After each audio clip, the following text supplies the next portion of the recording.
DrumChattr podcast for the week of August 20th, 2012. I'm Dave Gearhart. I'm Tom Barrett. And I'm Shane Griffin. And this is Who has never seen... This is Sorry, episode Dave. 38. That's okay. That's okay. Episode number 38, and we were just talking about Shane, who has only seen one Star Wars movie. Is that right, Shane? And I have yet to see it. Yeah. Yeah, that's how this all came up, by the way, Mel. Okay.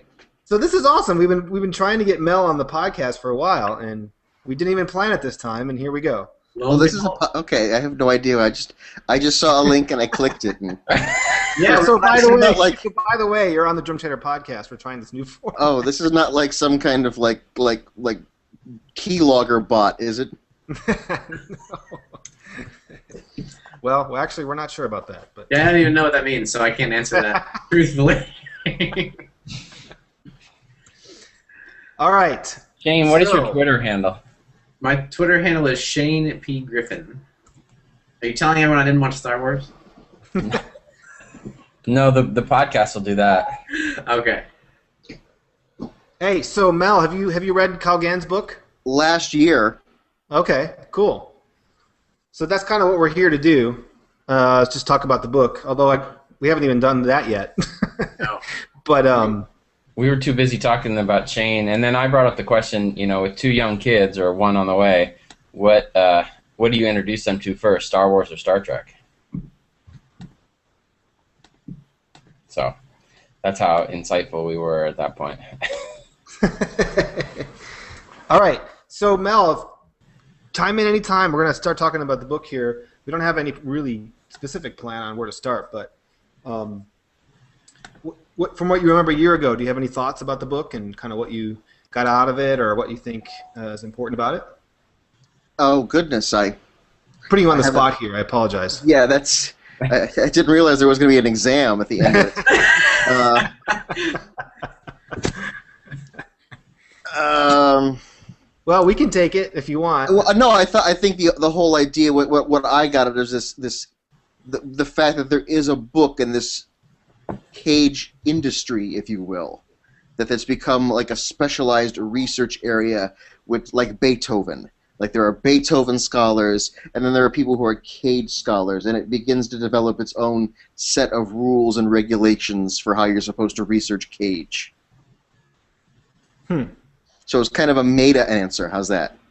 No, yeah, that's great. I think I forget where he does this in the book, but he's clear at certain points that this doesn't necessarily add to the area of cage scholarly works, but somehow brings all of them together in a singular place, maybe. Yeah. So I think from that perspective, it is really valuable, and that's something I didn't know going in exactly. We don't know Kyle Gann as this musicologist extraordinaire, certainly, but I do think it's for those of us that don't want to sit there and read, outside of our classes that we took in college, those heavy musicological articles. It certainly does a great job of connecting all kinds of stuff, and I think that's really what I got out of it the most. Was I did quite a bit of study on cage in school. But I think it's fascinating what he talks about as far as how he connects it to pop, his influence mostly to pop culture, and the last chapter of the book talks a lot about influence. So I think that's something that sort of bridges that gap from this really small musicological, scholarly focus of detailed analysis to here's what this means on a more general basis and to the grander scheme of things, And so from that perspective, I found it really useful. I also like the fact that a lot of people think that this piece is a joke, and it's the first time you hear about it when you're in college, and you're like 4 minutes and 33 seconds of just silence. This isn't art. What is this? I just like how he legitimizes the piece and gives a background on the piece and what the influences possibly were for the piece, and just the whole historical, philosophical background of why Cage would have done something like this. I mean, it was just interesting on that front for me. Yeah, I think kind of taking that one step further, I think it was in the fourth chapter, he discusses a lot of the kind of the final catalysts into 433 becoming a piece finally after Cage having thought about it for so long, from I Ching to I think white paintings to some of his work at Black Mountain, and sitting in the chamber. I don't even know how to pronounce the word. Anechoic. Thank you. Yeah, that was awesome. What it was and what it did, I've just never known how to say it. So, and on all those things synthesizing into, okay, it's time to actually make this a real work, regardless of how it's received. Has anyone sat in one of those rooms? Yes. I have. Will you guys talk about it? Because I've always wanted to, but not had the opportunity. Yeah, Mel, describe it. What do you remember from Well, that? the thing was, the one that I was in, they never closed the door because it was at an industrial. My father worked for the Defense Department, and it was a tour of a testing in an industrial plant, and where they did radar testing. And so we got to walk through one, but it wasn't like we got to sit in it on our own. Oh, okay. Huh. Gotcha. Did you get to sit in one, Tom? Yeah, they opened one at Ithaca College when I was a student there. It must have been 1990 or 91. They opened this new communications building, and they had one in that room. And it was one of the most memorable experiences that I've had. Like, I can remember it like that, because the absence of any kind of sound around you, which is what that experience is, it's impossible to describe. And I could see how profound it would be for Cage to experience that. So that was actually one of my favorite parts of the whole book, and I'm glad that you brought that up because I almost forgot about it a little bit. But it is like a scary, surreal kind of, and then the whole, you could hear your nervous system. That's what I was going to ask. Do you remember that part? Yes, I do actually. And there's no, he says in the book there's no real evidence that that's actually something you can do, but it regardless, it gets you to that point where you're just listening. It's just it's impossible to describe. It would, for those of us who feel so passionate about sound and making sound, it would be, I would recommend it for everybody. And were you in there by yourself, or was this with other people, or? It was one or two other people, as I remember. So what happens when you talk? Can you talk to each other in the room? And I mean, does it sound different? Because there's no reflection, right? Right. It sounds muffled, and it sounds like, that when you have headphones in or on, it's kind of it's a little bit like that. From what, it was a long time ago, but it's a little bit like experiencing that, where you speak and it doesn't project at all. So there's a much more focus on kind of the way it feels in your body, because it never really leaves your body. It's very strange. It's very strange. But I could see how that would be mammothly important for Cage to experience that. So yeah. So has anyone ever, other people are here, has anyone ever performed 433? Yeah, we have. Anybody else? I have, yeah. I've not. Nope. And I wish I had read the ensemble you did it with, Tom. Well, we did it with the percussion ensemble. I'm trying to remember the specifics of the performance, but it might have been the one that we had Anders Ostrand with us. So we did some improvisatory works with him. I don't remember, to be honest. And then I experienced at PASIC, I forget which year it was. It was during the Cage Music Circus. I want to say 1990, 91. It was Columbus. They did it there as part of the big music circus thing, which was one of the coolest things I ever attended. And for those listeners out there, you'll remember, I'm sure, if you attended it. It was one of the new music days. I should remember a lot more about it, so forgive me if I'm missing some obvious detail. But anyway, it was a music circus, and right in the middle of it, at a certain point, all the pieces were programmed to stop for exactly 4 minutes and 33 seconds. And I don't remember in that performance anybody turning pages to mark the divisions of time. We didn't do that either in our performance. And so I enjoyed the part of the book where they were discussing the actual performance practice of it and how important it is to divide the time. We didn't actually do that, and I would probably do something different now if and when I get to do the piece again. I thought it was interesting also how they were talking about in the book how that when it was premiered, how the different sections had, like, there was rain in one of the sections and there was some bird, so it kind of had this natural thing that happened with that, Yeah, in one of our performances, we had, at Texas, the the floor just outside the whole left side of the concert hall is all brick, so it's very loud to like And green roll sofas. like a marimba over it. It's like hell on the marimba, you know. You bumpity bump all the way down, and so it was like 8:30, and you get to 4 minutes and 33 seconds, and about 20 seconds in, the janitor starts rolling this huge cart down the floor, and so it was fantastic. Normally, you know, obviously you wouldn't want that sound ever to invade the concert hall, but it was perfect in that scenario. So, Just the hall with the green sofas. yeah, exactly. And I remember actually just last year, when Soul Percussion was doing their Cage shows, which they did a couple at UT. One of the shows, they never actually did 433 on the concerts, but one of the points, I think it was actually during the talkback lecture after the concert, cell phones. This one cell phone just went crazy, and in the audience, and it was a very informal talkback, but it was still kind of disruptive.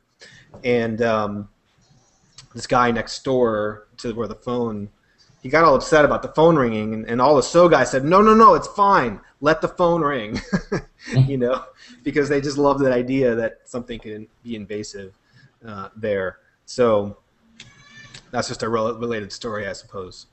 But Well, I think even despite I think it's becoming more widely understood or widely at least accepted. But I think, especially when I'm talking to, I don't know,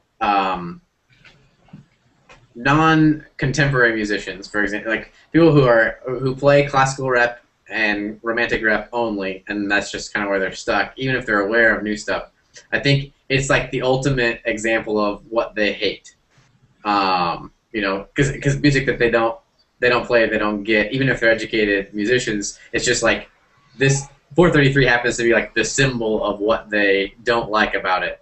So if you're in a mixed audience setting, for example, and you come out to play an encore, I think it's expected to have a couple walk out. I mean, Right. So yeah, because I think it's really interesting how different instruments come around to the new music scene at different rates, and percussion happens to be a pretty quick one. I think I still get friends like who are in graduate school. They're like, "Hey, you know, I finally have an appreciation for Cage." I'm like, "Yep, I was telling you sophomore year that you should." Yeah. I mean, for me, I guess this is the last little bit of things that I have to say on the podcast today. But you know, for me, once I learned a little bit about Cage and sort of the philosophical ideas that he had, learned a little bit more about how he thought and what he thought was important, then this all made much more sense to me, you know.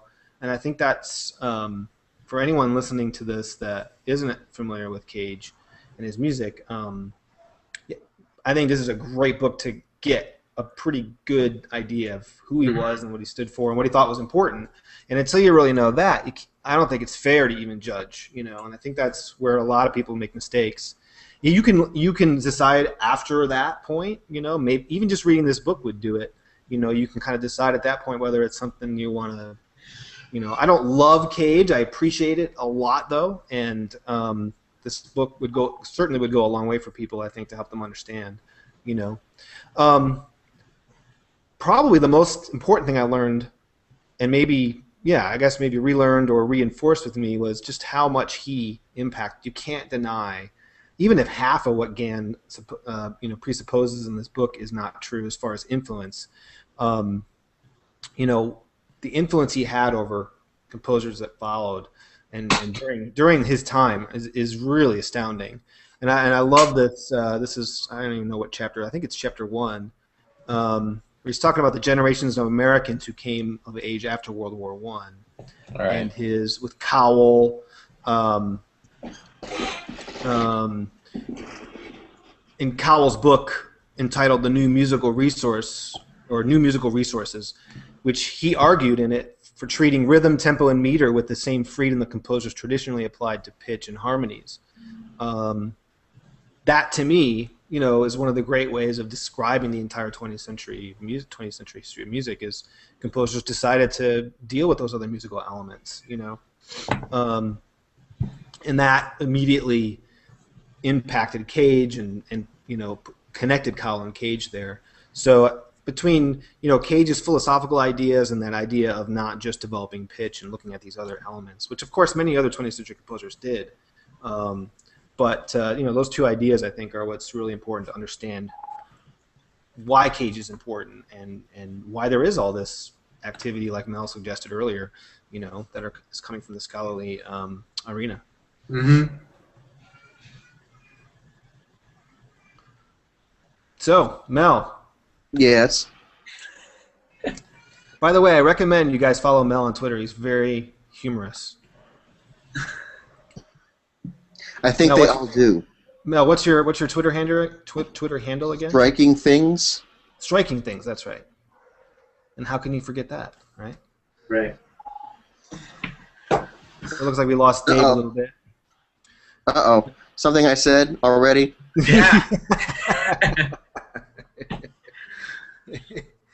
So anyway, Mel, do you have any thoughts, closing thoughts maybe, or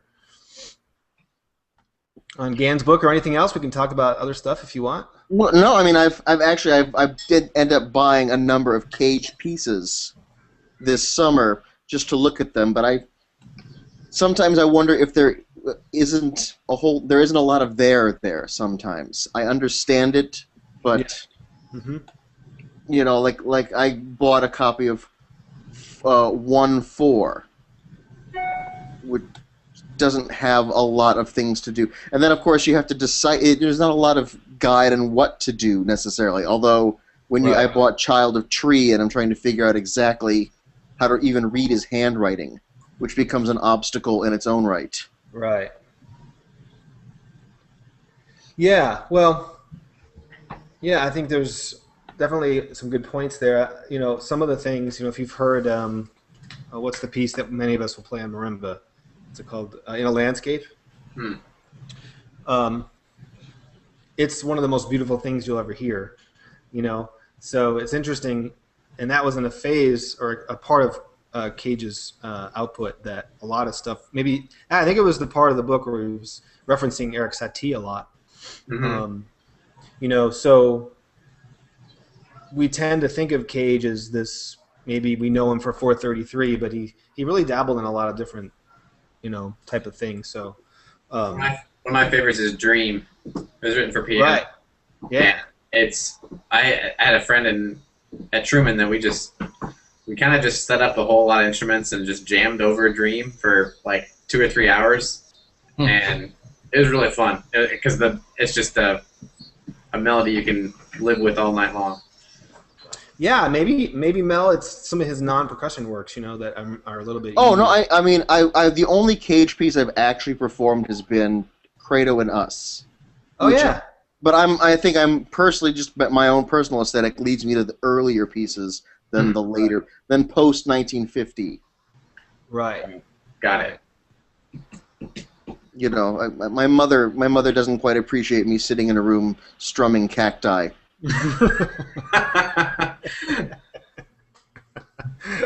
How about your wife, Mel? How about she's a violist. Oh, well, then she would have no problem with that. That's right. I think substituting the cacti for the bow, then Cool. But you have to. I think you might want to. It doesn't look into the impact that a piece like 4 minutes and 33 seconds has later on the Fluxus movement and Stockhausen's Aus der Siebensagen and things like that. I don't remember if he addressed those kinds of issues in the book or not.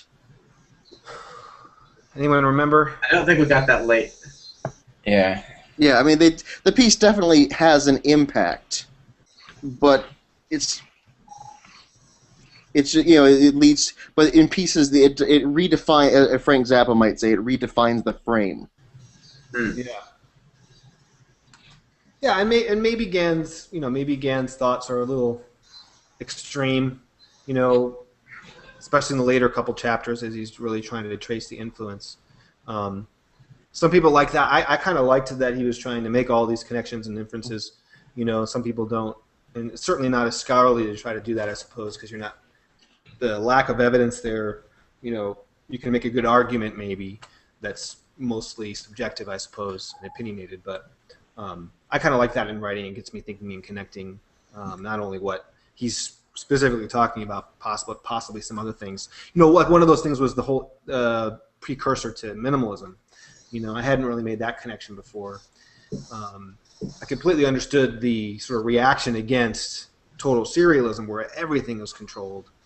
But so there's a stark contrast there between tight controlled serialism and I'm going to not control anything, right?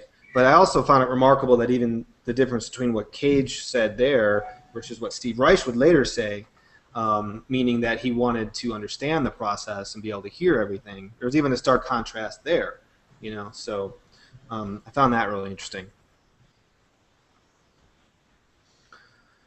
So, any thoughts? Should we close this thing down? Well, before we completely close down, I think we got to extend the public invite for Mel to come back and talk about freelancing sometime. Yeah, well, we tried that. I know we've tried to make it happen and just jumped around, but since we have him on the line, I think we need to make sure we publicize that we want him back. I'm here all week. Try the veal. You recommend it, huh? Yeah. Tip your waiters.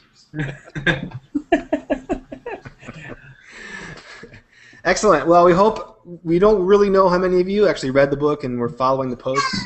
This is actually going to close up BookChattr for us.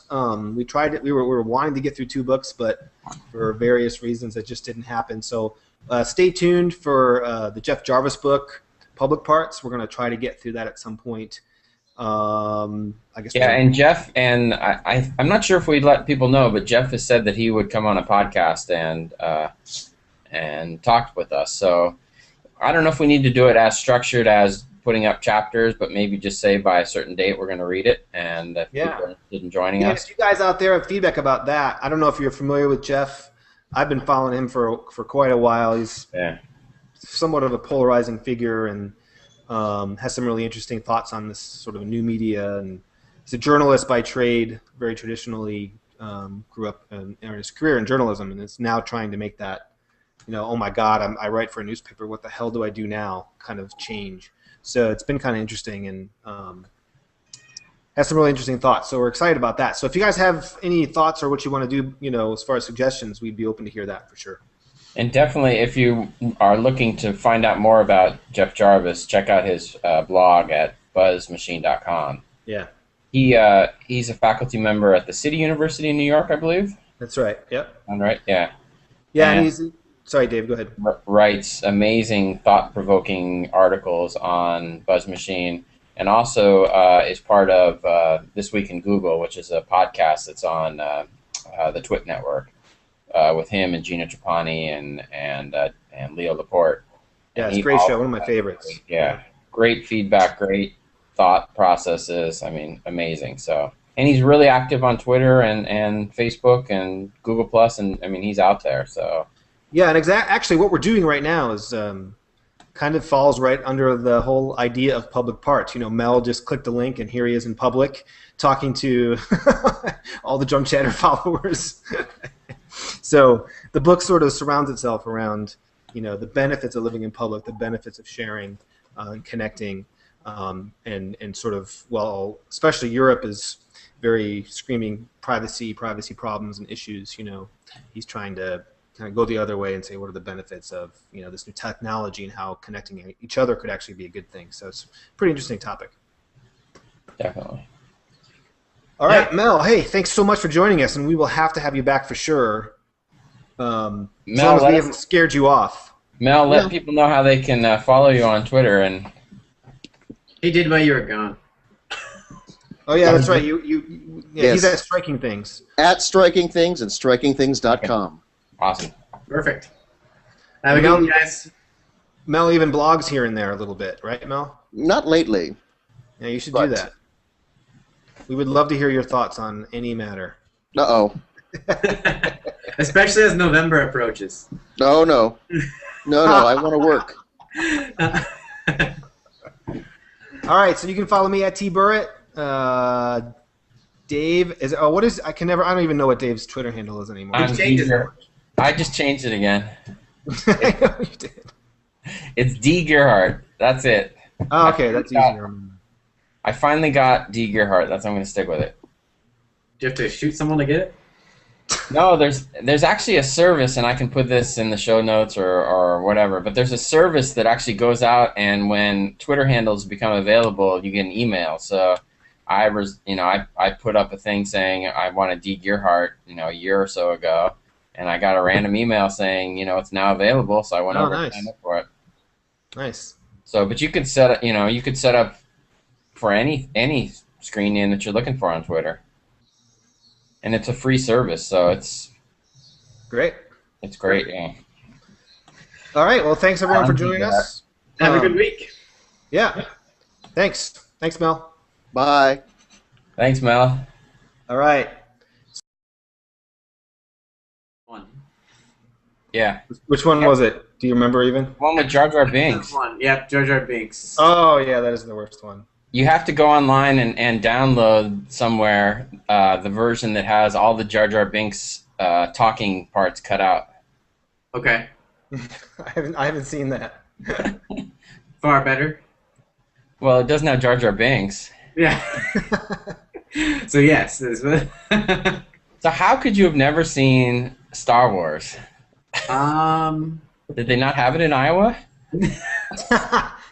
They had it in Iowa, I think.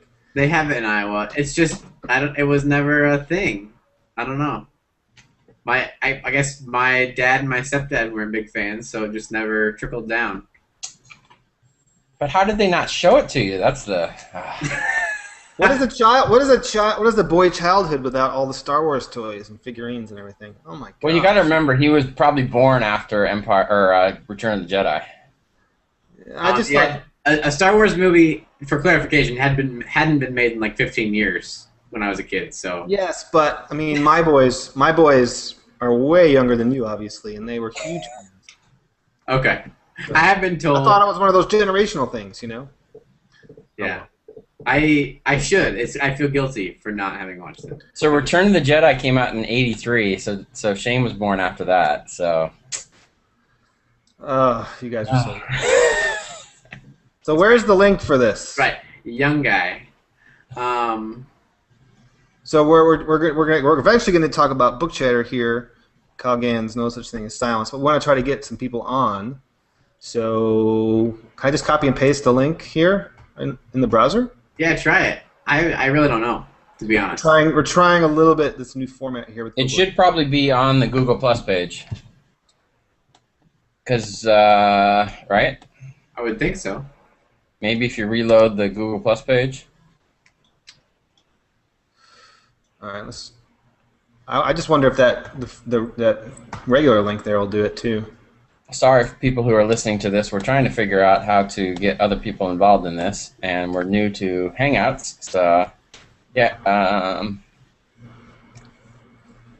So I'll send some stuff out on the Twitter feeds for DrumChattr and my account. So did you find a link? I just grabbed the URL on the top. Okay. Should work, right? It should work. No I idea. guess we'll find out. Yeah. Yeah, we'll try it. I'll send it out as well. I have to ask you guys, is it popping up full screen like it normally does for you when someone talks? Yes. Okay, mine is not. It's because you probably clicked on your window below, like your small window. If you can click on that and it will just stay on yourself. Well, I tried that. I tried clicking and unclicking everyone, and it hasn't worked. What about clicking on the big screen? Nothing. No. I mean, I don't really care, but anyway. Again, I apologize for those of you watching who are new to this thing. So. Okay, so back to the Star Wars topic for a second. No. This is a serious question. I mean, are we really putting this on the website? This will be the outtakes. Okay, so as a father of a young kid and one on the way, my debate is Star Wars or Star Trek. Which one do you introduce them to first? Well, I only ever knew Star Trek as a kid. Which Star Trek is that, though? Well, The one that was on air was Next Generation. Yeah, that was. Yeah, that's a good one. But that's a good one. Yeah, that's a. Yeah. My wife and I, every night after class at Ithaca College, it was syndication, 7 p.m. It's fantastic. Hey, we got someone joining. All right, I think that link should work. So we have someone joining us now. Who's that? Mel? Hi, Mel. Mel! How are you? Fine. How are you? Hey, it's Mel. Glad you could join us. Well, everybody's got. Cleveland. They all got their own Chiron. Wait, what? You've all got your own Chiron Oh. with your name and everything. You can have one too. There's a little thing. It's called Hangouts Lower Thirds. So Mel, what's your favorite Star Wars episode movie? Wow. Well, there's a backstory here. We'll get you in on in a second. I guess it would have to be the first one, except my father could never get us anywhere on time, so I had no idea that whole thing in the beginning with the a long time ago in a galaxy far, far away existed until I was like 20. I'm like, what? This isn't in the movie, is it? Because I came in and Darth Vader was on the starship throwing that guy around. That's when we got to the theater. That's hilarious. I remember, was it 77, the first one, right? Yes, it was. I was 6 years old, and my grandmother took me to. We were supposed to see some other movie, and it was sold out. And she was like, "Oh, well, let's go see what this Star Wars movie is all about," having never heard of it before. And my life forever changed. Yeah, So there's the story. My mom took me out of elementary school when Empire Strikes Back came, and we went to it opening day. Wow.